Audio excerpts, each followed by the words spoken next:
আশা করি সবাই ভালো আছো, আমিও ভালো আছি। আর আজকে চলো কী কী রান্না হবে সব তোমাদের সঙ্গে শেয়ার করি। প্রথমেই মাছের মুড়োটা ভেজে নিচ্ছি। মাছের মুড়ো দিয়ে মুগ ডাল করব, আর করব পটল ভাজা, বেগুন ভাজা, আর করব কাতলা মাছ নিয়ে এসছে, দই কাতলা করব। আজকে মেয়ে আমাকে অনেকটাই হেল্প করছে, পুরো রান্না বান্না ও কিন্তু করেছে। আর যেহেতু আজকে ভাইফোঁটা একটা স্পেশাল দিন, তাই একটু খাওয়া দাওয়াটা অন্যরকম হবে। আর মেয়ে বললো মা আমি আজকে সব রান্না বান্না করব, তো ও করেছে, আমি অনেকটা স্বস্তি পেয়েছি। এদিকে ভাতটাও ফুটছে, আর বড় হাঁড়ি বোনেরাও আসবে। তো এদিকে মাছের মানে দই কাতলাটা মেয়ে রান্না করছে, এই যে আমি ভিডিও করছি। আর এদিকে ডালটা হয়ে গেছে, ডালটা নামিয়ে নিয়েছি। বেগুন ভাজা, পটল ভাজা এগুলোও হয়ে গেছে, আরও রান্না বান্না বাকি আছে।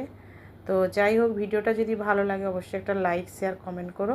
চ্যানেলটা সাবস্ক্রাইব করে আমার পাশে থেকো সবাই। খুব